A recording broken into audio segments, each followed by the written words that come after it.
The Sound Lab, the Sound Lab, the Sound Lab, the Sound Lab, the Sound Lab, the Sound Lab. Experimenting with the best new music. Hi. Hi. Lovely to meet you. Good, yes, you too. You're here at Reading Festival. Yeah. How's your day been so far?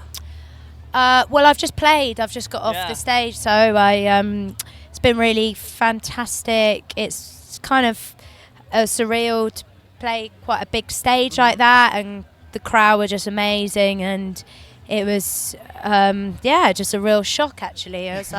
Wasn't expecting that. Yeah, good, because you've been releasing music this year. Yeah. Tell us about the music of yours that's already out there. Well, I've released a single called Started Out and another single called About at the Dance Floor, and check them out, I guess. Yeah, they've been getting some good airing and some good plays recently, and it's been amazing. I think I wasn't expecting this sort of reaction really. Fantastic that people like Annie Mac and Grimmy have played it on their show, and I've had the real support from Radio 1, so which means the world, and I think it's really given me a new platform really. So that's it really important to me, and I think it's now mental for me to be. I sort of played quite a lot of shows this summer all around the world, and it's like everyone knows the lyrics, and for me that's an unbelievable thing really. Yeah. And your latest single, About Work the Dance Floor, tell us a bit about the latest single as well.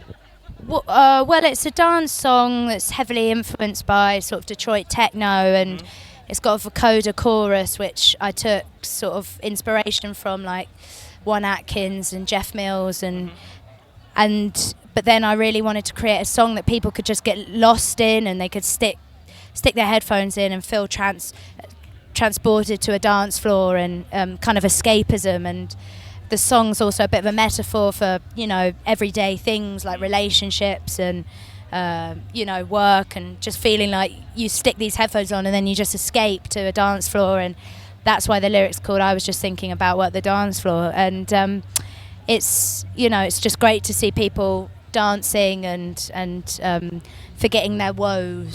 Yeah. And there's a nice crystal clear remix that I've been sent as well. Yes, we've had some fantastic remixes.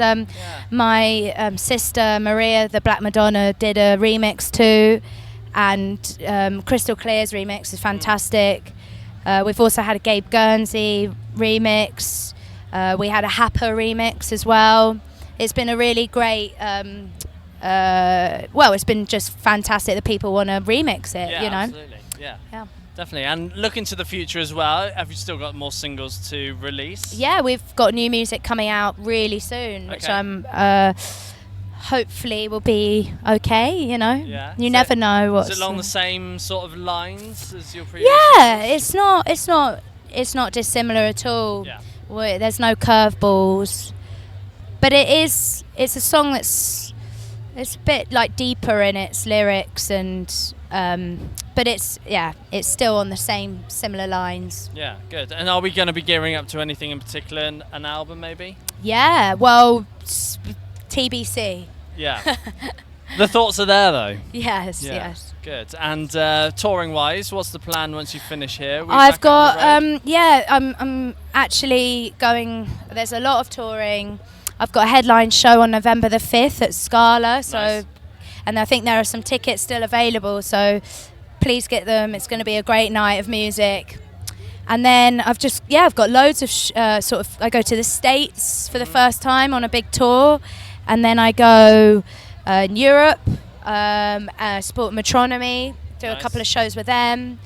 And then it's sort of gearing up to doing my own headline tour, I guess. Yeah, excellent. And what does 2020 hold for you? Is it going to be a releasing year or a touring year, or a bit of both? It's going to be both, and jam-packed, I would have thought. Yeah.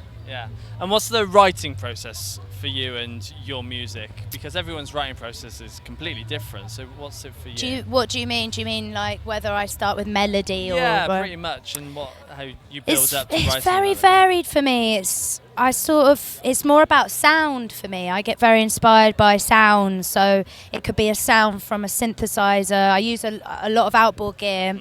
I create all the music and I mix it, produce it.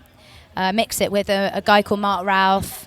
But in my studio, it would be something as simple as a sound I'll make on a Nord or something like that, and then that would just sort of make me gather ideas about a song, and I'll often start with a melodic component, and then I'll sort of take it from there. And I'm sort of, my writing process is quite hard to define. I think that's quite reflecting in the sound, really, that it's quite hard to define. So I can't. It's actually, that's a whole interview in itself. But I'm very much hands-on, and I I'm not just a performer.